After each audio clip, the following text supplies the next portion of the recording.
वक्त से लड़कर जो अपनी नसीब बदल दे, इंसान वही जो अपनी तकदीर बदल दे। कल क्या होगा कभी मत सोचो, क्या पता वक्त अपनी तस्वीर बदल दे। नमस्कार, मैं डॉक्टर मुकेश आपका हार्दिक अभिनंदन करता हूं आपके चैनल एस्ट्रो नक्षत्र 27 पर। दोस्तों, आज मैं आपके सामने उपस्थित हूँ कुंभ राशि के जातकों के लिए 2022 के वर्षफल को लेकर। दोस्तों, सबसे पहले आपको नव वर्ष की हार्दिक शुभकामनाएं। ईश्वर करे इस वर्ष आपके सभी सपने साकार हो। आगे बढ़ने के पहले सबसे पहले आपका बहुत बहुत धन्यवाद कि आपने हमारे पिछले वर्ष के वीडियो को 1 मिलियन से भी अधिक व्यूज का प्यार दिया है। आपका बहुत बहुत धन्यवाद। और आपके इसी प्यार को देखते हुए मैंने आपके लिए 2022 का जबरदस्त मार्गदर्शन तैयार किया है। कुंभ राशि, जी हाँ, शनि देव की राशि। और जब आप जातक शनि देव की राशि के अंतर्गत आ गए तो उनकी कृपा तो स्वतः ही मिल गई। और यही कारण है कि अगर आपके कर्म अच्छे हैं तो शनि देव की कृपा हमेशा आप पर बरसती रहती है। चाहे वो 7.5 का बड़ा फेज हो, शिखर की 7.5 हो, या चढ़ती 7.5 हो, या उतरती 7.5 हो, संघर्षों की अधिकता अगर होती भी है तो शनि देव उन्हें हाथ पकड़कर ट्रेनिंग देते हुए, सिखाते हुए जीवन पथ पर आगे लेके जाते हैं और अंततः सफलता जरूर दिलाते हैं।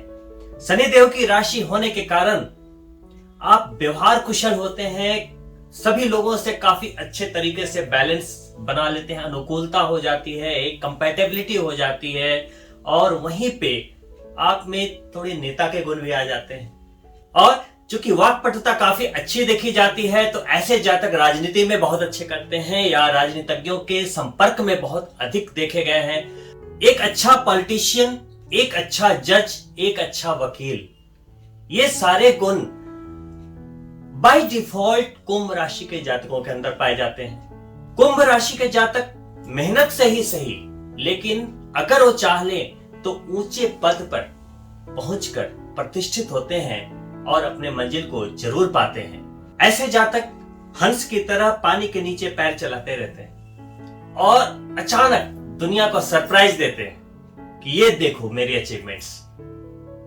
बहुत ही जुझारू होते हैं, बहुत ही जुझारू होते हैं। और ये जुझारूपन जो है आपका, जो संघर्षों से लड़ने की शक्ति है आपकी, आपने पिछले 2 सालों में बखूबी निभाई है। जी हां, मैं बात कर रहा हूं चढ़ती 7.5 के वक्त का। चढ़ती 7.5 का मतलब होता है आपके जन्म चंद्रमा से शनि का 12वें में गोचर। जब 12वें भाव में गोचर होता है तो 12वां भाव व्यय का होता है, खर्च का होता है, नुकसान का होता है। तो कहीं ना कहीं अगर शनि की पावर आपकी कुंडली में, जन्म पत्रिका में, लग्न चार्ट के अनुसार अगर शनि कमजोर अवस्था में है या अशुभ है, खर्चों की अधिकता बढ़ जाती है, जिम्मेदारियों का बोझ बढ़ जाता है। जितनी आमदनी होती है उससे ज्यादा खर्च की अधिकता बढ़ जाती है। कहते हैं ना, आमदनी अठन्नी खर्चा रुपया वाली स्थिति पैदा हो जाती है, जिसके कारण व्यक्ति प्रेशर में आता जाता है, आता जाता है, आता चला जाता है।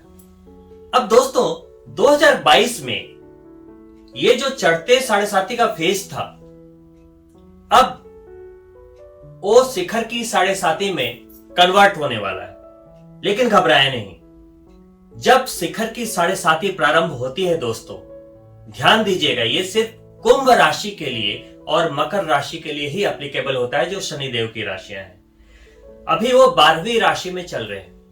जैसे ही वो आपकी राशि में आएंगे, यानी कि कुंभ राशि में आएंगे, आपकी शिखर की 7.5 प्रारंभ होगी। लेकिन जब शनिदेव आपके जन्म चंद्रमा पर गोचर करेंगे तो वो स्व राशि में होंगे, मूल त्रिकोण राशि में होंगे, जिसे कहते हैं शश राजयोग। और शास्त्रों के अनुसार जब शनिदेव शश राजयोग में होते हैं तो शिखर की 7.5 के नकारात्मक प्रभावों को नहीं देते हैं। तो 2022 में आपके शश राजयोग की शुरुआत होगी, लेकिन चंद दिनों के लिए सिर्फ इस वर्ष आपको इसकी अनुभूति होगी। लेकिन बृहस्पति देव का सपोर्ट जबरदस्त बना हुआ है, धन की आवक बनी रहेगी, तो इस साल का, पूरे साल का जो मैं आपके लिए अगर टैग लाइन कहूं तो धन की कमी नहीं होगी, धन भरपूर आएगा। मेहनत की जो मात्रा थी, आपके परिश्रम की जो मात्रा थी, उसमें थोड़ी कमी आएगी, पूरी कमी नहीं आएगी। परिश्रम अभी भी बनी रहेगी, लेकिन चूंकि ट्रांजिट आपके हक में है, बृहस्पति आपके धन भाव में गोचर करेंगे इस वर्ष, तो धन के मामले में आप कहीं भी कमजोर नहीं पड़ेंगे इस वर्ष में। यह वर्ष आपके लिए धन और भाग्य लेकर आया है। आगे बढ़ते हैं, पहले बात करते हैं गोचर क्या कहता है, और उसके बाद मैं बात करूंगा कि उस गोचर के आधार पे आपको पूरे 2022 में अपनी जो ये सफलता की गाड़ी है, सफलता की जो जर्नी है, उसे आप कैसे आगे बढ़ाएंगे। दोस्तों, कुंभ राशि के जातकों के लिए जो ट्रांजिट की बात अगर मैं करूं तो इस वर्ष बड़े बड़े गोचर होने वाले हैं।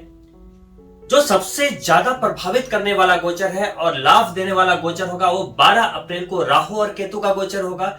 जो राहु अपने सर्वश्रेष्ठ भाव आपके जन्म चंद्रमा से तीसरे भाव में आ चुके होंगे और 18 महीने वहीं रहने वाले होंगे।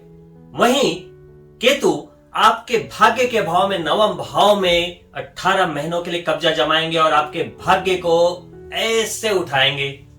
वहीं आपके जन्म चंद्रमा पर गोचर कर रहे हैं देवगुरु बृहस्पति 13 अप्रैल को आपके धन के भाव में श्वा राशि में गोचर करेंगे, मीन राशि में गोचर करेंगे। ये जबरदस्त बदलाव है और ये आपके लिए जबरदस्त सपोर्ट है जो आपके पिछले 2 वर्षों के दुखों को बिल्कुल भूलने में बहुत जबरदस्त मदद करने वाला है। और इसके बाद सबसे बड़ा गोचर जो आपके लिए है, कुंभ राशि के जातकों के लिए आपके राशि स्वामी कर्म फलदाता शनि देव का गोचर, जो चढ़ती 7.5 के क्रम में आपके 12वें भाव को छोड़ते हुए आपके लग्न यानी जन्म चंद्रमा पे गोचर करेंगे और शश राजयोग में आ जाएंगे। लेकिन ये जस्ट एक प्रोमो की तरह होगा, क्योंकि अभी एक लंबे समय के लिए 2.5 वर्ष के लिए अभी नहीं आ रहे। वो वक्री होते हुए वापस 12 जुलाई को आपके 12वें भाव में पुनः जाएंगे और पूरे वर्ष वहीं बिताएंगे। दोस्तों, इससे पहले कि मैं 2022 के ट्रांजिट के बारे में बात करूं, आपके कुछ संदेहों को दूर करना बहुत आवश्यक है, क्योंकि 7.5 के सिर्फ नाम से लोग इतने भयभीत हो जाते हैं कि अगर जिंदगी में कोई भी परेशानी आती है, चाहे दूसरे ग्रहों के कारण ही क्यों ना आए, चाहे अपने कर्मों के कारण ही क्यों ना आए, उनका पूरा का पूरा फोकस शनिदेव के ऊपर चला जाता है। वहां भूल जाते हैं कि शनिदेव आपके लॉर्ड हैं, आपके स्वामी हैं, वो आपके साथ गलत नहीं करेंगे तब तक जब तक कि आपके कर्म बुरे ना हो। तो शास्त्रों में क्या लिखा है, शास्त्रों में जो लिखा है मैं उसकी बात करूंगा, आज मैं अपनी बात नहीं करूंगा। देखिए, शनि अगर जन्म चंद्रमा से 12वें भाव में गोचर करते हैं, जो कि 2 साल से कर रहे हैं और 2022 में भी पूरा करेंगे, सिर्फ मई जून 12 जुलाई तक वो शशराज योग में आएंगे, अभी 12वें में ही रहेंगे, तो ये जानना जरूरी है। तो शास्त्र क्या कहता है, अगर जन्म चंद्रमा से शनि 12वें में गोचर करता है और वो लग्न पत्रिका में वो बली है, तो व्यक्ति कर्मशील होता है, निरोगी होता है, जिम्मेदारियों को निभाने वाला होता है और साथ में विदेशी संपर्क से लाभ कमाता है या विदेश में लाभ कमाता है। ये साफ साफ लिखा हुआ है, इसमें कोई भी अशुभ बात नहीं लिखी हुई है। कहते हैं ना कि शनि राखे संसार में हर प्राणी की खैर, न काहू से दोस्ती न काहू से बैर। उनकी न आपसे कोई दुश्मनी है न आपसे दोस्ती, वो आपके कर्मों को काफी सूक्ष्मता से परखते हैं, काफी सूक्ष्मता से परखते हैं। शनि देव 12वें में गोचर करें और शश राजयोग बनाकर आएंगे और राजयोग उसी को मिलेगा जो अपने कर्मों के लिए संतुलित है। तभी मैं समझा रहा हूं, और ये वीडियो सिर्फ 2022 के लिए नहीं है दोस्तों, 2022 में वो आ रहे हैं प्रोमो दिखाने शश राजयोग का, 2023 में रहेंगे, 24 में रहेंगे, 25 के आधे तक रहेंगे। 2.5 साल और रहेंगे, फिर जन्म चंद्रमा से सेकंड भाव में चले जाएंगे, धन के भाव में चले जाएंगे। 2.5 साल वहां रहेंगे, यानी कि 25, 26, 27 तक। तो ये जो जर्नी 2022 में शुरू होने वाली है, 2027 तक शनि देव सिर्फ देंगे ही देंगे, जिसको आप कह सकते हैं कि आपकी जो शिखर की 7.5 और उतरती 7.5 तक। लेकिन अगर आप नेगेटिव सोचते हैं तो 2027 तक फिर बैठे रहिए, फिर इसमें मैं कुछ नहीं कह सकता।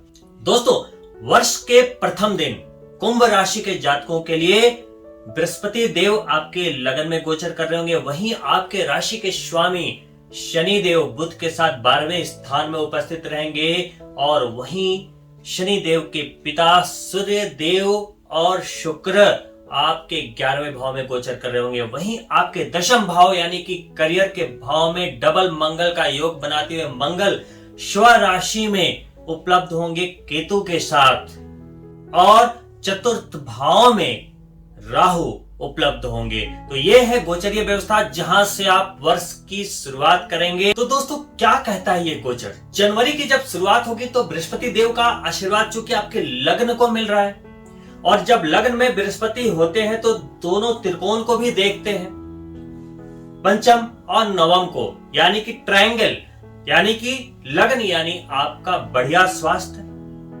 बढ़िया लक, और पंचम स्थान की सुदृढ़ता, यानी कि तीनों लक्ष्मी स्थान कनेक्टेड हैं। बृहस्पति ने तीनों लक्ष्मी स्थान को कनेक्ट कर रखा है, तो ये एक धनयोग कहा जाता है। तो दोस्तों, वर्ष की शुरुआत में ये इंडिकेशन बृहस्पति देव की कृपा से काफी अच्छी बनी हुई, धन के लिए काफी अच्छा है। बृहस्पति जब लगन में होते हैं तो व्यक्ति प्रतिष्ठित होता है, उसमें एक ओज आ जाता है, किसी को समझाने की जो उसकी वाक पटुता है, वाक कौशलता है, कम्युनिकेशन स्किल है, वो एक अपर लेवल की आ जाती है। उस वाणी में ओज आ जाता है कि बृहस्पति क्या है, वो क्रिएटिविटी, सृजनता है। और वहीं पे शुक्र भी आपके 11वें में गोचर कर रहे हैं, वहीं पे आपके राशि स्वामी 12वें भाव में गोचर कर रहे हैं बुध के साथ। तो जो जातक इस समय विदेश से कनेक्टेड है या विदेश से कोई लाभ लेने के इच्छुक है, तो जनवरी की जो शुरुआत हो रही है वो उनके लिए बेहतरीन रहने वाला है। 14 जनवरी के पहले तक ये स्थितियां बहुत शानदार बनी हुई हैं, तो आप प्रयास अभी से ही जारी रखें ताकि 14 जनवरी के पहले पहले विदेश से जुड़े हुए कोई भी प्रोजेक्ट्स को आप हासिल करना चाहते हैं, विदेश जाना चाहते हैं, या विदेश से जुड़ी हुई कोई भी गतिविधियां आपके बिजनेस से रिलेटेड या जॉब से रिलेटेड चल रही हैं, या आपके एजुकेशन से रिलेटेड चल रही हैं, या आपके मैरिज से जुड़ी हुई कोई गतिविधियां चल रही हैं, तो उसका ध्यान आपको रखना है। दोस्तों, वहीं जनवरी के प्रारंभ में दशम भाव में स्व राशि में मंगल, करियर के लॉर्ड, और केतु भी वहां पे है, डबल मंगल का योग बन रहा है, तो करियर की मजबूती को ये इंडिकेट करता है। वहीं पे एकादश भाव में सूर्य सबसे बेस्ट कहे गए हैं, लाभ, प्रतिष्ठा, प्रमोशन सब देते हैं। यहां तक की स्थितियां काफी अच्छी बनी हुई है। लेकिन दोस्तों, 14 जनवरी को मकर संक्रांति के दिन सूर्य गोचर करते हुए 12वें भाव में पहुंच जाएंगे शनि देव की राशि में, जिसे कहते हैं मकर संक्रांति। यानी कि 14 जनवरी को सूर्य देव और शनि देव पिता पुत्र का मिलन होगा। यह मिलन तो बहुत प्यारा है, लेकिन इस मिलन के साथ साथ गोचर में पितृ दोष का सृजन हो। इसके बाद जो ये विदेशी कांटेक्ट की बात मैं कर रहा था, विदेशी प्रोजेक्ट की बात कर रहा था, विदेश आने जाने की बात कर रहा था, यहाँ पे थोड़ा स्लो मोशन का आभास होने लगेगा, क्योंकि वो पितृ दोष में फंस जाएंगे। वहीं 14 जनवरी के बाद 1-1 डिग्री जैसे ही सूर्य आगे बढ़ेंगे, तो 19 जनवरी से 22 फरवरी तक 34 डेज के लिए वो आपके राशि स्वामी यानी शनि को अस्त कर देंगे। जैसा कि आप जानते हैं कि सूर्य किसी ग्रह से नजदीकी डिग्री पे आते हैं तो उसे अस्त कर देते हैं। तो 34 दिनों के लिए, 34 डेज के लिए आपके राशि के स्वामी अस्त हो जाएंगे। ये समय राशि स्वामी के आधार पे अगर देखा जाए तो सावधानी का होगा। यह वो समय होगा जहां 12वें स्थान से जुड़े हुए कारक तत्वों में स्लो मोशन का आभास होगा। 12वां भाव क्या है, अगर वहां कमजोरी आ गई या कोई दोष बन गया तो क्या होगा। देखिए, वो विदेश का भाव, तो विदेश से जुड़ी हुई सारी एक्टिविटीज जो 14 जनवरी तक बिल्कुल अच्छे से एग्जीक्यूट हो रही थी, वहां पे स्लो मोशन का आभास होगा। कुछ बहुत खराब नहीं होगा, थोड़ा स्लो मोशन का आभास होगा। और 19 के बाद जैसे ही शनि अस्त हो जाएंगे, तो आपके राशि स्वामी ही अस्त हो गए, तो आपके लगन स्वामी और आपके 12वें के स्वामी दोनों अस्त हो गए। कमजोरी आ गई दोनों में अस्त होने के कारण। उसके कारण क्या हो गया, इस समय खर्चों की अधिकता बढ़ जाएगी 34 डेज। कुछ ना कुछ आपके घर में ऐसी जिम्मेदारियां आ जाएंगी जिसके कारण आपका पैसा निकलेगा। आपकी जो लिक्विडिटी आपने सेविंग जमा करके रखी थी, हो सकता है वो बाहर निकलने लगे, जिसके कारण आप तनाव में आ जाएं। तो यहाँ पे थोड़ा संभल के चलने का है। कोई भी ऐसी गतिविधि ना करें जिससे आपके खर्चे बढ़े। कोई इन्वेस्टमेंट जब तक शनिदेव अस्त रहे उस समय संभल कर करना है। लेकिन इस गंभीर परिस्थिति को संभालते हुए बृहस्पति चूंकि लगन में गोचर कर रहे हैं, वो आपको हारने नहीं देंगे। यानी कि ये जो साल है कुंभ राशि के लिए बड़ा एक बैलेंस वाली स्थिति क्रिएट कर रही है। हर समय आप गोचर में अभी आप ये बात देखेंगे कि एक कमजोर पड़ा तो एक ने बात संभाल ली। तो जहां पे शनि कमजोर पड़ रहे हैं, वहां पे मंगल दशम और एकादश के गोचर के आधार पे और आपके बृहस्पति लगन में बैठे हुए यहां पे मामला संभाल रहे हैं। शनि के अस्त होने के दौरान ये 34 दिन कुंभ राशि के उन जातकों को फायदा हो जाएगा जिनके लग्न चार्ट के अनुसार शनि अशुभ थे और वो 7.5 की मार झेल रहे थे, चढ़ती 7.5 के कारण। यानी कि शनि देव की नेगेटिव एनर्जी उन्हें मिल रही थी, तो उनके अस्त होने से 34 दिनों तक का उनको आराम मिल जाएगा। और बृहस्पति का सपोर्ट भी बना हुआ है, मंगल का सपोर्ट भी बना हुआ है। तो वैसे जातक जिन्हें इस चढ़ते 7.5 में कठिनाइयों का अनुभव हो रहा था, इट मीन्स कि कहीं ना कहीं शनि की स्थिति उनकी कुंडली में गड़बड़ है, तो उन्हें थोड़ी सी राहत मिल सकती है। 20 फरवरी से 19 मार्च तक बृहस्पति अस्त होने वाले हैं। अब देखिए 22 फरवरी तक शनि अस्त है, 23 को उदित हो जाएंगे।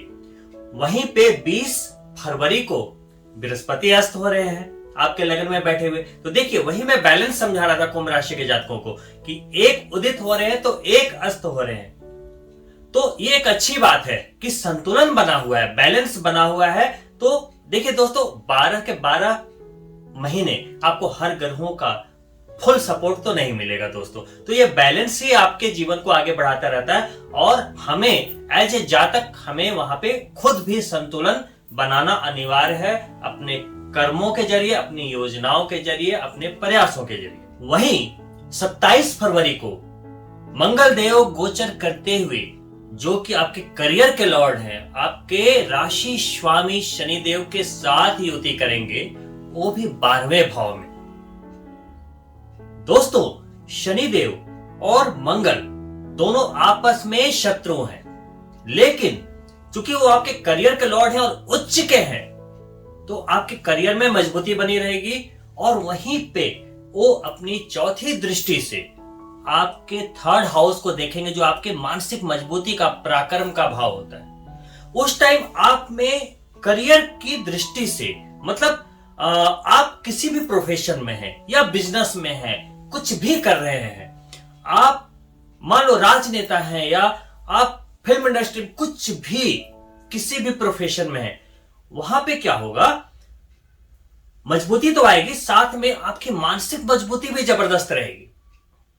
इससे क्या होगा कि आप अपनी योजनाओं को बहुत ही आराम से एग्जीक्यूट कर पाएंगे, डरेंगे नहीं आप। कभी कभी क्या होता है कि हमें एक कुछ बड़ा मिलना होता है, लेकिन हम एक्शन नहीं करते, उस टाइम डर जाते हैं कि पता नहीं होगा या नहीं होगा, ये मिलेगा या नहीं मिलेगा। तो ये टाइम ऐसा होगा कि मंगल जो 27 फरवरी से लेकर पूरे मार्च वहां पे होंगे, तो ये मजबूती बनी हुई, ये एक अच्छा समय कह सकते हैं। करियर के फ्रंट पे काफी अच्छा वक्त है। तो यहां पे आपको स्पीड मिलनी शुरू हो जाएगी। 2022 जो ये वर्ष है, बस 34 दिन शनिदेव के अस्त होने से थोड़ा एक स्लो मोशन का आभास होगा। अब जैसे ही मंगल उच्च के होंगे 27 फरवरी को, गति आनी शुरू होगी।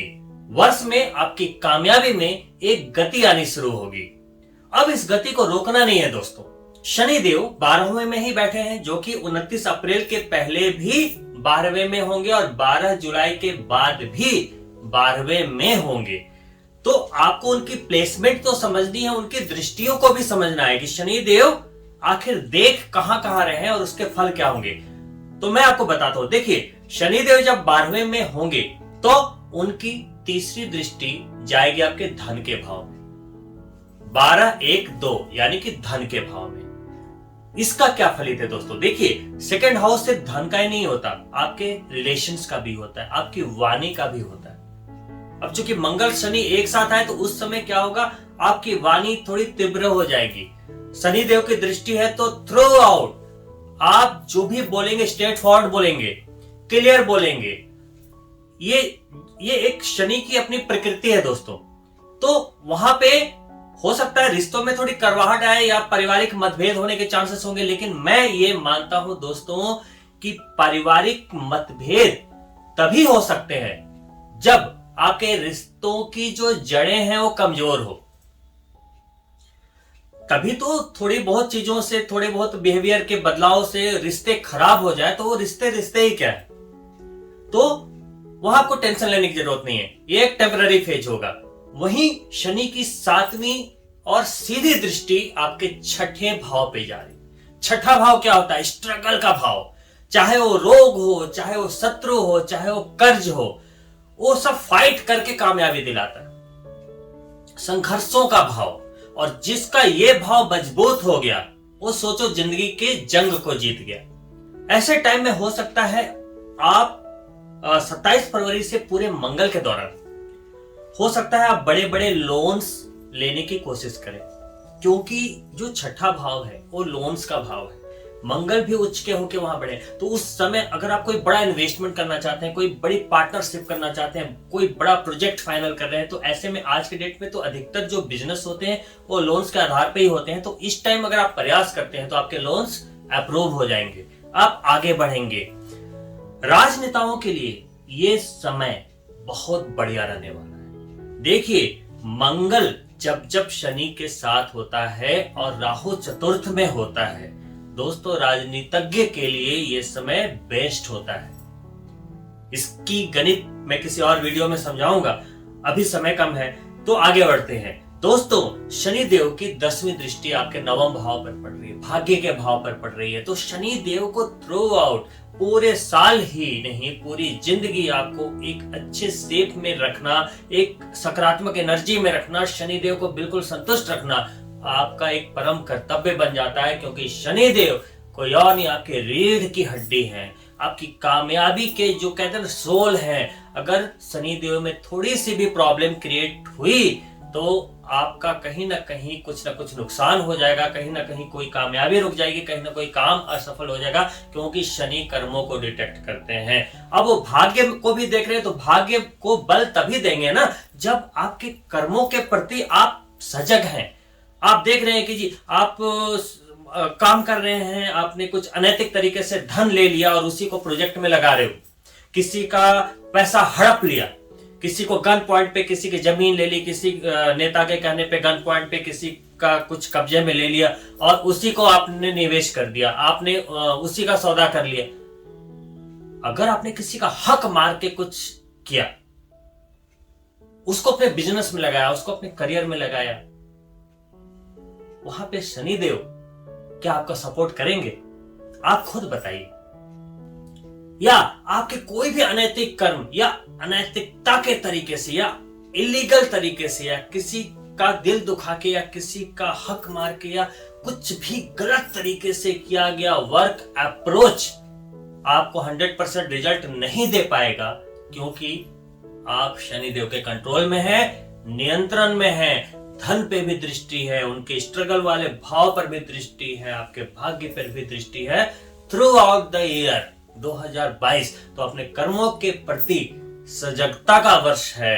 अगर आप यहां सजग रहे, मतलब सबसे बड़ी रेमेडी तो वही है कर्म। बाकी तो तेल चढ़ाना, हनुमान जी की पूजा करना वो अलग बात है, लेकिन आप पूजा कर रहे हैं, तेल चढ़ा रहे हैं, सब कुछ कर रहे हैं, लेकिन कर्म गलत कर रहे हैं तो वो पूजा, वो पाठ, वो तेल कोई काम नहीं आने वाला।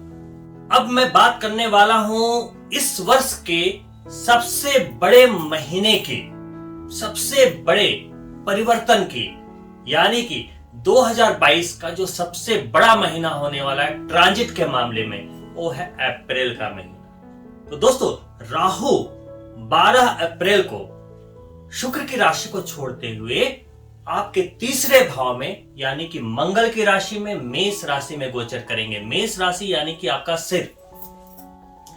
राशियां ऐसे होती है 1 से लेकर 12 नंबर पैर के तलुओं तक। एक मेष, वृष, गला, तीसरा मिथुन, कर्क, सिंह, ऐसे राशियां 12 नंबर बृहस्पति की राशियां मीन तक, तलुओं तक जाती है। तो 1 नंबर यानी मेष राशि में गोचर करेंगे राहु। तो राहु कहां रहेंगे? आपके दिमाग में रहेंगे। और राहु क्या है? चकाचौंध, मीडिया, एक्साइटमेंट, इंपल्सिव नेचर देने वाला, कंफ्यूज करने वाला, उत्तेजना देने वाला। तो राहु आपको क्या देगा? तो सबसे पहले बात करते हैं कि राहु जब जन्म चंद्रमा से तीसरे भाव में गोचर करेगा तो क्या यह गोचर आपके लिए अच्छा है? जी हां, बेहद शानदार। जब जन्म पत्रिका में राहु तीसरे में होता है तो इसे कहते हैं कि यह 100 अरिष्टों का नाश कर देता है। राहु का सबसे सर्वश्रेष्ठ स्थान जन्म चंद्रमा से तीसरा। अब आपके जन्म चंद्रमा से तीसरे भाव में जब गोचर कर रहे हैं राहु, तो तीसरा, छठा, 10वां और 11वां राहु का सबसे जबरदस्त भाव होता है। सबसे पॉजिटिव रिजल्ट्स देते हैं राहु। अब राहु आ गए एक तो आपके दिमाग में, और साथ में तीसरा भाव है ही मानसिक मजबूती का, पराक्रम का, विचारों का। राहु के नक्षत्र में जो पैदा होते हैं या राहु जिनके पॉजिटिव होते हैं, देखिए वो रिसर्च में होते हैं, वो मतलब इतने ज्यादा टेक्निकल, इतने फास्ट होते हैं, उनकी इंट्यूशन का लेवल इतना हाई होता है क्या पूछो ही नहीं। बहुत चतुर चालाक। और कुंभ राशि के जातकों के लिए, जो कि खुद ही चतुर चालाक, बुद्धिमान और पॉलिटिशियन होते हैं, उनमें अगर राहु तीसरा मिल जाए, कहना ही क्या। अगर आप राजनीति में हो या राजनीति में नेताओं से जुड़े हुए कोई भी एक्टिविटीज कर रहे हो, या आप किसी प्रशासन में ऊंची पदवी पे हो, या फिल्म इंडस्ट्री में हो, इन सबके लिए तो राहु मतलब ये कहो कि बिल्कुल सोल है। मतलब इसके बिना तो काम चल नहीं सकता। तो ये बहुत ही अच्छा ट्रांजिट है। सबसे पहले तो प्लेसमेंट बहुत अच्छा है, लेकिन आपके दिमाग पे रहने वाला है। तो उत्तेजना में कोई काम नहीं करना है, जल्दबाजी में कोई निर्णय नहीं लेना है, जल्दबाजी में कोई भी योजना बनाकर एग्जीक्यूट नहीं कर देना है। मतलब इसमें यहां पर ये बात रखनी पड़ेगी कि बिना विचारे जो करे सो पाछे पछताए। तो हर काम सोच समझ कर करना। लेकिन राहु का ये गोचर आपको सिर्फ और सिर्फ बेनिफिट ही देगा, नुकसान बिल्कुल नहीं देगा। साथ ही राहु चूंकि मंगल की राशि में गोचर करेंगे, और मंगल आपके कौन है? दशम भाव के लॉर्ड भी हैं, करियर के मालिक। तो जिस राशि में राहु होते हैं उस ग्रह के पावर को वो बढ़ा देते हैं। तो बाय डिफॉल्ट 18 महीने अब आपका जो करियर है वो स्ट्रांग हो गया बाय डिफॉल्ट। वहीं पे केतु वृश्चिक राशि से आपके दशम स्थान से करियर वाले भाव से निकलते हुए उल्टा वक्री भाग्य के भाव में तुला राशि में चलेंगे। तुला राशि यानी कि शुक्र की राशि। उन्होंने शुक्र को बढ़ा दिया, क्रिएटिविटी को बढ़ा दिया, और भाग्य के भाव में यानी कि भाग्य को बढ़ा दिया।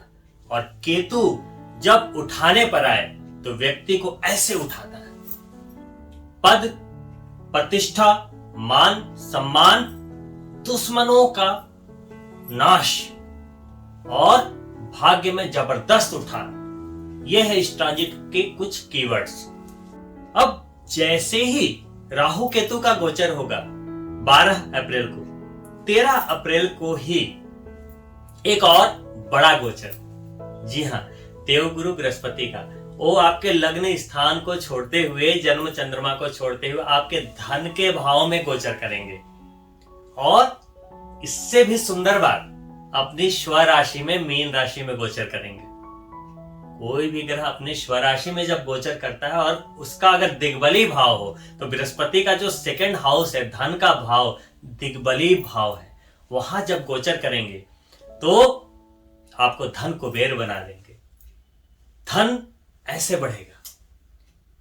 अब सेकंड भाव में बृहस्पति जब बैठेंगे तो आपकी वाणी में एक ओज आएगा, एक वैल्यू बढ़ेगी, गुणवत्ता बढ़ेगी। तो जो भी बोले बहुत मतलब सामने वाला कन्विंस्ड हो जाएगा, अगर पहले नहीं हो रहा था, वजन आ जाएगा, क्योंकि गुरु है वहां पे, है ना। अब ये टाइम उन लोगों के लिए बहुत अच्छा होगा जो सिंगर है, उनके लिए भी बहुत अच्छा हो सकता है, या जो कंसल्टिंग के फील्ड में है, अपनी बातों से कमाते हैं, है ना, काउंसलिंग का काम करते हैं, बहुत अच्छा रहने वाला है कुंभ राशि के जो भी जातक हैं। बृहस्पति धन के भाव में बैठे हैं, दशम भाव को देख रहे हैं, 9th एस्पेक्ट से, 9वीं दृष्टि से, और साथ में 8वें को भी देख रहे हैं, सीधा सीधा 7वीं दृष्टि से। इससे क्या होगा कि आप अगर नौकरी करते हैं तो अचानक से वैसे प्रमोशंस मिलेंगे जिसकी आपको उम्मीद भी नहीं थी, या आप उम्मीद छोड़ चुके थे। अगर आप बिजनेसमैन हैं तो कुछ ऐसे डील्स आपको 13 अप्रैल से पूरे साल मिलते रहेंगे जिसकी आपने उम्मीद भी नहीं की थी। और कुछ ऐसे डील्स जो आपके हाथ से चले गए थे, कुछ प्रोजेक्ट्स, उसमें भी अगर आप नॉक करें तो सफलता संभव है। कुछ सरप्राइजिंग इवेंट होंगे हर बिजनेसमैन के साथ, जिसमें आपको धन का लाभ शर्तिया तौर पे होगा। जितने भी प्रोफेशनल्स हैं, जो लोग टैलेंट से पैसा कमा रहे हैं, जो लोग राजनीति में हैं, जो लोग कलाकार हैं, फिल्म इंडस्ट्री में हैं, जो लोग न्याय के क्षेत्र से जुड़े हैं, वकील हैं, जज हैं, लॉ, मतलब सारा कुछ, शनि और बृहस्पति से रिलेटेड सारे वर्क के लिए ये साल बहुत बढ़िया है। और वहां राहु केतु का सपोर्ट 100% मिल रहा है आपको। लेकिन वो कब मिल रहा है? 12 अप्रैल के बाद। तो ये पूरा जो 2022 का ये जो स्टोरी है ट्रांजिट के आधार पे, वो क्या कहता है कि 12 अप्रैल के पहले आप फुल प्रूफ योजना बना लें और जंग के मैदान में उतर जाएं। लेकिन अपनी कैपेबिलिटीज को पहचान, वो ज्यादा जरूरी है। जब तक आप काम नहीं करेंगे, जब तक आप एक रियल जिसके लिए आप पैदा हुए हैं वो चीज नहीं करेंगे, तो आपका कोई भी ट्रांजिट कैसे लाभ देगा? कोई भी ट्रांजिट कोई लाभ नहीं दे पाएगी अगर आप वो नहीं करते जो आपका एक बेसिक इंस्टिंक्ट है आपके अंदर। जो कहते हैं ना कि हर व्यक्ति के अंदर एक अंदर वो चीजें छिपी हुई रहती है, जो उसका एक व्यक्तित्व है, वो हमेशा उसे नॉक करता है, लेकिन लोग पहचान नहीं पाते। आपने वो ऊंट वाली कहानी तो सुनी होगी। एक ऊंट है और उसका जो बच्चा है उससे दोनों बात कर रहे हैं। ऊंट का बच्चा बोलता है कि हमारा ये कुबड़ क्यों होता है पीठ के ऊपर? तो उसके पिता समझाते हैं कि बेटा, जब हम जो है रेगिस्तान में रहते हैं, वहां पानी की कमी होती है, तो हम इसमें पानी स्टोर होता है, तो हम लंबे समय तक सरवाइव कर पाए, और तो इसमें पानी के लिए होता है। तो बोला अच्छा अच्छा ठीक है, ये बात तो मैं समझ गया। तो फिर उसने बोला कि ये जो हमारे पंजे हैं इतने गोलाकार और इस तरीके से क्यों बने हुए हैं? तो बोले कि बेटा देखो, हम रेगिस्तान में रहते हैं और वहां पे हमारी पकड़ जो है रेत पे अच्छी बनी रहे और वहां हम अच्छे से चल पाए और वहां पे हम सरवाइव कर पाए, इसलिए हमारे पंजे का आकार भी वैसा है, बनावट ऐसी है कि वहां पे हमारी ग्रिप बने और हम आराम से चल पाए। तो बोला कि हाँ, ये बात भी बहुत बढ़िया है। बोला लेकिन मुझे एक बात समझ में नहीं आई। तो उसके पिताजी ने कहा क्या? तो हमारी पलकें ऐसी क्यों है, बिल्कुल ऐसे झुकी हुई, और हम ठीक से देख भी नहीं पाते? तो फिर उसके पिताजी ने समझाया कि देखो, हम रेगिस्तानी जानवर हैं, रेगिस्तान में रहते हैं, तो वहां धूल भरी आंधियां चलती हैं, तो वो हमारे आंखों में मतलब वो प्रॉब्लम ना क्रिएट करे, हम उससे हमारी आंखें खराब ना हो जाए, क्षति ना पहुंच जाए, तो वो एक प्रोटेक्टर का काम करती है, वो हमें बचाती है। तो बच्चा बोला अच्छा अब मैं समझ गया, मतलब हम तो बिल्कुल फुल प्रूफ है, मतलब रेगिस्तान में हम हर तरह से अपनी जीविका जी सकते हैं, हम चल सकते हैं, हम दौड़ सकते हैं, बहुत बढ़िया। लेकिन उसने उदास होते हुए बोला कि लेकिन पिताजी हमारे पास इतना कुछ है तो हम ये चिड़ियाघर में क्या कर रहे हैं, जू में क्यों बंद है। समझे दोस्तों? वैसे ही हम इंसानों के पास सारी कैपेबिलिटीज हैं, लेकिन हम अपनी मानसिकता रूपी दायरे में हम कैद हैं चिड़ियाघर में। अब वो ऊंट की जगह है रेगिस्तान, जिसके लिए उसकी संरचना की गई है, लेकिन उसको किसी ने पकड़कर चिड़ियाघर में बिठा दिया। अब वहां उसका क्या काम, उन पंजों का क्या काम, उस कुबड़ का क्या काम। वही चीज हमारे साथ लागू होती है कि दोस्तों हमें भगवान ने कुछ ऐसा बनाया है, इंसान बनाया है पहले तो, कि हम जो चाहेंगे वो पा सकते हैं, जो चाहेंगे पा सकते हैं। लेकिन हम लोगों की बात सुन सुनकर एक अपने ही पिंजड़े में कैद हो जाते हैं। एक्चुअली देखिए दोस्तों, जिंदगी में हमें कामयाबी क्यों नहीं मिलती, हम सफलता से 2 कदम पीछे ही क्यों रह जाते हैं, और कुछ लोग इतनी बड़ी सफलता क्यों प्राप्त कर लेते हैं। अंतर सिर्फ बहुत ही छोटा है, वो अपने लक्ष्य को पहचान लेते हैं। हम बचपन में जब पैदा होते हैं, जब पढ़ाई करते रहते हैं, 10+2 ग्रेजुएशन, कुछ टेक्निकल डिग्री ले लिया, उस समय हम जिसे लक्ष्य मानकर चल रहे होते हैं वो एक्चुअली हमारा लक्ष्य होता ही नहीं है, वो हमारे अंदर फीड किया गया है। कुछ हमारे रिलेटिव्स ने, कुछ हमारे पेरेंट्स ने, कुछ हमारे नेबर्स ने, कुछ हमारे फ्रेंड्स ने, कुछ हमारे सराउंडिंग्स में जितने भी लोग हैं कि तुम यही कर सकते हो, यही कर सकते हो, तो हम उसे लक्ष्य मान लेते हैं और हम उसी नौकरी के पीछे दौड़ने लगते हैं, उसी प्रोफेशन के पीछे दौड़ने लगते हैं, उसी बिजनेस के पीछे दौड़ने लगते हैं। कुछ लोग तो अपने पिता का ही कारोबार पुश्तों से संभालते आ रहे हैं, वही डेस्टिनी मानकर बैठे हैं। उन्होंने अपना लक्ष्य तो आइडेंटिफाई ही नहीं किया, है ना। तो यही अंतर है, वो 100% लोगों में 3% लोग बड़ी कामयाबी पाते हैं और 97% लोग मास पीपल बनकर रह जाते हैं। अंतर सिर्फ इतना है कि उन्हें अपना लक्ष्य ही पता नहीं। ये मैंने आपको क्यों समझाया, इसलिए कि अब मैं जिस गोचर की बात कर रहा हूं वो आपकी जिंदगी को अगले 6 साल प्रभावित करने वाला है। जी हां, शनि देव का गोचर 29 अप्रैल को वो आपके जन्म चंद्रमा पर गोचर करेंगे, लग्न में आ जाएंगे, जिसे कहते हैं शिखर की 7.5। फिर डर गए? जी नहीं, मैंने अभी समझाया शास्त्रों में क्या लिखा है। जन्म चंद्रमा पे जब शनि स्वराशि में गोचर करते हैं तो शश राजयोग कहलाता है। शश राजयोग के ये 75 डेज आपको मिलेंगे 2022 में, जो आपको दिखाएगा एक ट्रेलर, एक प्रोमो कि आखिर शश राजयोग होता क्या है। अप्रैल 29 से 12 जुलाई तक 75 दिनों तक आप जो भी चाहेंगे पूरा होगा, शनिदेव के आशीर्वाद से। जरूरत होगी सिर्फ अपनी कैपेबिलिटी को पहचान के अपनी योजनाओं के लिए बिल्कुल दृढ़ संकल्प रहना।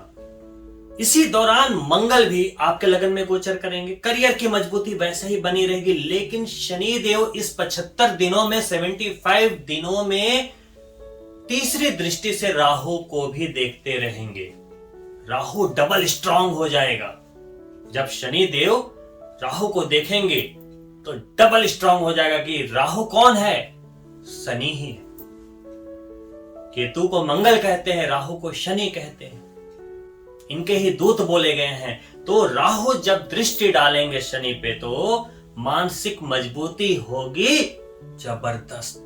दोस्तों इसी दौरान सूर्य देव भी राहु के साथ तीसरे भाव में अपनी उच्च राशि में गोचर कर रहे होंगे। आत्मविश्वास भरपूर होगा क्योंकि उच्च के सूर्य थर्ड हाउस में गोचर करेंगे। भले ही वो राहु के साथ वो ग्रहण दोष में हो 1 महीने, लेकिन इसका कोई इंपैक्ट आपके ऊपर गलत तरीके से नहीं आएगा। केवल अपने जीवन साथी के सेहत का थोड़ा सा ध्यान अवश्य रखना अनिवार्य होगा। शश राजयोग बनाते हुए शनि की 10वीं दृष्टि आपके करियर पे जा रही है, वहीं पे बृहस्पति की 9वीं दृष्टि आपके करियर पे जा रही है। आ गया राजयोग का मजा। कितना बढ़िया ट्रांजिट, कितना सुंदर समय है, लेकिन इस समय की सुंदरता आप पर निर्भर करती है। सब कुछ आ गया ट्रांजिट में बढ़िया बढ़िया और आप कंबल तान कर सो गए। क्या होगा? गोचर आएंगे और जाएंगे, कुछ नहीं होगा। अप्रैल, मई, जून, जुलाई, इस समय बृहस्पति, सूर्य, राहु, केतु, शनि, ये पांचों प्लैनेट मिलकर आपको एक जबरदस्त तरीके से सहयोग कर रहे हैं। यहां पर सहयोग से क्या मिलेगा? सरकार की तरफ से बड़ी सफलता। कुछ लोग ऐसे लोग हैं जो गवर्नमेंट से रिलेटेड कुछ काम कर रहे हैं, उन्हें बड़ी सफलता मिलेगी, छोटी नहीं, बड़ी सफलता मिलेगी। पॉलिटिशियन को बड़ी सफलता मिलने के योग है। जो कारोबारी हैं, जो बिजनेसमैन हैं, वो बड़े बड़े प्रोजेक्ट पे काम कर रहे हैं और वो कहीं ना कहीं गवर्नमेंट या पॉलिटिशियन से रिलेटेड हैं, उन्हें भी बड़ी सफलता मिलेगी, बड़ी सफलता मिलेगी। जो लोग विदेश से कनेक्टेड हैं, क्योंकि शनिदेव की एक राशि जा रही है 12 हाउस में, जो लोग विदेश से कनेक्टेड हैं, इस 4 महीने में जबरदस्त तरीके से गेन्स को लेंगे, लाभ ही लाभ मिलेगा। बस याद रहे कि आप रिलेटेड फील्ड को आप उस समय एग्जीक्यूट कर रहे हो। 12 जुलाई के बाद शनिदेव पुनः शश राजयोग को छोड़ते हुए वापस 12वें भाव में चले जाएंगे और वहां पर ही पूरे साल रहेंगे। बृहस्पति 2nd भाव में ही पूरे साल रहेंगे। राहु केतु 3रे और 9वें भाव में पूरे साल रहेंगे। अब जुलाई के बाद आपको ध्यान रखने की जरूरत होगी अक्टूबर के महीने में, जब सूर्य का गोचर होगा केतु के साथ आपके 9वें भाव में। जी हाँ, उस समय सूर्य नीच के होते हैं और जब सूर्य नीच के होते हैं तो सारे ग्रहों की जो गुणवत्ता है उसमें कमी आ जाती है। अब सितंबर, अक्टूबर और हाफ ऑफ नवंबर तक सूर्य में जो पावर है उसकी कमी रहती है, जिसके कारण जिनकी कुंडली में सूर्य नीच के हैं वो स्ट्रगल में देखे जाते हैं अमूमन। तो उन्हें, वैसे लोगों को गायत्री मंत्र अधिक से अधिक करना चाहिए और अपने सूर्य को बिल्कुल बलि रखना चाहिए। अब जब अक्टूबर में वो केतु के साथ आएंगे तो ग्रहण दोष होगा और इस बार चूंकि आपके 9th हाउस में है, भाग्य के भाव में, तो उस समय भाग्य से रिलेटेड थोड़ी सी कमी महसूस होगी जब सूर्य और केतु 1 महीने साथ होंगे। उस दौरान कोई भी लक का काम ना करें। 3rd हाउस में राहु आए हैं तो आप लक के काम को करने के लिए काफी बेचैन रहेंगे कि थोड़ा इधर से पैसा आ जाए, थोड़ा उधर से, क्योंकि राहु माइंड पे है तो वो आपको थोड़े शॉर्टकट अप्लाई करने के लिए बार बार प्रोवोक करेगा। लेकिन प्रिकॉशंस क्या है, सावधानी क्या रखनी है कि जब सूर्य नीच के होंगे और केतु के साथ जब गोचर करेंगे अक्टूबर में, उस समय लक से रिलेटेड कोई भी काम नहीं करना। लॉटरी, गैम्बलिंग, चाहे शेयर, जो भी काम लक के द्वारा होना था वहां पे सावधानी रखिएगा। दोस्तों, एक हमारी कुंडली होती है, जन्म की कुंडली, लग्न चार्ट। जब हम पैदा होते हैं उस समय कुंडली बनाई जाती है, उसमें लिखा होता है हमारा प्रारब्ध। कि हमारी कुंडली में कितनी संतान है, कितना पैसा है, कैसी नौकरी है, सब कुछ लिखा होता है। और उसके आधार पे आपकी एक दशा तय होती है। अब वो दशाएं समय समय पे बदलती चली जाती हैं। अगर राहु की दशा है तो 20 साल, शनि की दशा है तो 19 साल, बुध की दशा है तो 16 साल, केतु की दशा है तो 7 साल, ऐसे दशाएं मिलती चली जाती है। अब आपकी जो जन्म पत्रिका होती है उसमें लग्न के अनुसार कुछ ग्रह आपके फेवर में होते हैं और कुछ ग्रह आपके अपोजिशन में होते हैं, कुछ पॉजिटिव एनर्जी में, कुछ नेगेटिव एनर्जी में। इस बात को समझना बहुत जरूरी है, क्योंकि बात अभी मैं गोचर की करने वाला हूं, 2022 की करने वाला हूं। तो सबसे पहले हम ये तो जान के चले कि हमारी जन्म कुंडली के आधार पे हम किस समय को लेकर चल रहे हैं। हमारा समय अच्छा चल रहा है या बुरा चल रहा है, गोचर तो बाद में देगा।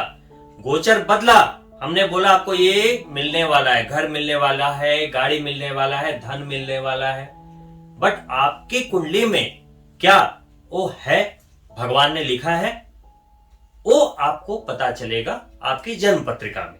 2022 के इस गोचर का लाभ लेने के लिए, एक ग्रैंड सक्सेस पाने के लिए आपको यह पता होना चाहिए कि आपकी दशा कौन सी चल रही है, दशा नाथ कौन है, यानी कि जो दशा चल रही है उसके स्वामी कौन है, और वो स्वामी आपकी कुंडली में शुभ अवस्था में है या अशुभ अवस्था में है। पहले तो ये जरूर चेक करवाइए, इसके बाद उनके बल को चेक करवाइए। कभी कभी डिग्री के अनुसार ग्रह कभी बाल अवस्था में है या वृद्ध अवस्था में या मृत अवस्था में होते, यानी कि फुल पावर में नहीं होते, उनमें कैपेसिटी नहीं होती एक अच्छा समय देने को। तो हमें लगता है कि जी हमारी तो बृहस्पति की महादशा चल रही है, हमारी कुंडली में बड़े अच्छे हैं, और समय निकलता चला जाता है, कुछ मिल नहीं पाता। तो ऐसा इसलिए होता है कि हमने ध्यान नहीं दिया कि उसकी एक्चुअली अवस्था कैसी है, उसमें रश्मियां कितनी है, ग्रह बल कितना है। तो ये आपको एक एस्ट्रोलॉजर बता देगा। तो ये तो कहते हैं प्रारब्ध, कि आपकी कुंडली में भगवान ने लिखा क्या है। सिर्फ मेरे ये बताने से नहीं होगा कि 2022 में आपको धन मिलेगा, आपको भाग्य मिलेगा, मिलेगा, कोई संदेह नहीं है, लेकिन वो आपकी कुंडली में भी होना चाहिए। तो एक बात तो मैंने बताई, कुंडली के प्रारब्ध जरूर चेक करें, साथ में जीवन में जबरदस्त मजबूती के लिए, जबरदस्त सफलता के लिए, एक जबरदस्त फाउंडेशन के लिए आपका लग्नेश, आपका नक्षत्र स्वामी और आपके राशि स्वामी की स्थिति बिल्कुल मजबूत होनी चाहिए। उन्हें बिल्कुल स्ट्रांग बना के चलिए, क्योंकि वही आपके पिलर्स होते हैं। इसके बाद आती है बात गोचर की, जो मैं आपको अभी बताने वाला हूं। जैसे राहु, केतु, बृहस्पति, शनि कैसे कैसे मूव करेंगे, तो किस महीने में आपको क्या मिलेगा। जब आपके कुंडली में लिखा है कि आपको धन मिलेगा, दशा भी अच्छी चल रही है और ये गोचर आ गया बढ़िया, तो आपको धन मिल जाएगा। लेकिन अगर इससे भी गुत्थी नहीं सुलझ रही है तो आपको अपना वर्षफल भी बनवाना चाहिए। वर्षफल आपको यह बताएगा कि कौन से ग्रह आपके फेवर में 2022 में रहेंगे। जैसे मैंने बोला कि आपके जन्म कुंडली में कुछ ग्रह आपके फेवर में है, कुछ नहीं होते। मान लो कि जन्म पत्रिका में शनि फेवर में नहीं है, थोड़ी देर के लिए मान ले लग्न के अनुसार कि शनि आपके फेवर में नहीं है, वो अशुभ है, लेकिन आपने 2022 का वर्षफल बनवाया और 2022 में शनि आपके सपोर्ट में आ गए, तो आपका काम बन गया। शनि से रिलेटेड जितने काम है 2022 में हो जाएंगे। तो यहां मैंने 3 बातें बताई, जन्म पत्रिका, ट्रांजिट तो कुछ करने की जरूरत नहीं, वो तो हम आपको वीडियो में भी बताते हैं, अगर आप अपॉइंटमेंट लेकर अपनी कुंडली दिखाते हैं तो भी बताते हैं। तो जन्म पत्रिका, ट्रांजिट और वर्षफल, तीनों को मिक्स करके एक जो उसका कैलकुलेटिव जो गाइडलाइन अगर आप लेंगे तो आप कभी नहीं हारेंगे लाइफ, कभी नहीं हारेंगे। और दोस्तों, मार्गदर्शन तब बहुत ज्यादा अनिवार्य हो जाता है, सेंसिटिव हो जाता है मामला, जब शनि आपके 12वें भाव में गोचर। और दोस्तों, मेरी तरफ से मैसेज यही है कि बिल्कुल स्पोर्ट्समैन स्पिरिट रखें। खिलाड़ियों का जो जज्बा होता है ना, वो अपने आप से अपनी बॉल को छीनने नहीं देता और अपने लक्ष्य की ओर वो हिट करता ही रहता है। चाहे कोई भी गेम हो, अंतिम के कुछ सेकंड बिल्कुल पूरा सीन बदल देते हैं। वैसे ही जिंदगी है दोस्तों, वैसे ही जिंदगी है। हमारे जो प्रयास है, हमें लगता है कि वो 100% है, लेकिन अगर हमें जीतना है तो 100% नहीं, अपने प्रयासों को 1000% पे रखना होगा कि कहीं चूक भी हुई तो 100% तो मिलेगा ही मिलेगा। तो इन्हीं शुभकामनाओं के साथ ऑल द बेस्ट। बहुत जल्द मिलता हूँ दूसरे वीडियो के साथ, तब तक के लिए नमस्कार। अगर आप भी अपनी निजी कुंडली, गोचर तथा वर्षफल के आधार पर कुंडली में छिपे रहस्यों के बारे में समझकर 2022 में सफलता की नई बुलंदियों को छूना चाहते हो, तो आज ही अपनी अपॉइंटमेंट बुक करवाएं तथा 10 महाविद्या के साधक ज्योतिष वचस्पति डॉक्टर मुकेश के द्वारा वीडियो कॉल के जरिए मार्गदर्शन प्राप्त करें। आपको और आपके समस्त परिवार को डॉक्टर मुकेश की तरफ से नव वर्ष की हार्दिक शुभकामनाएं।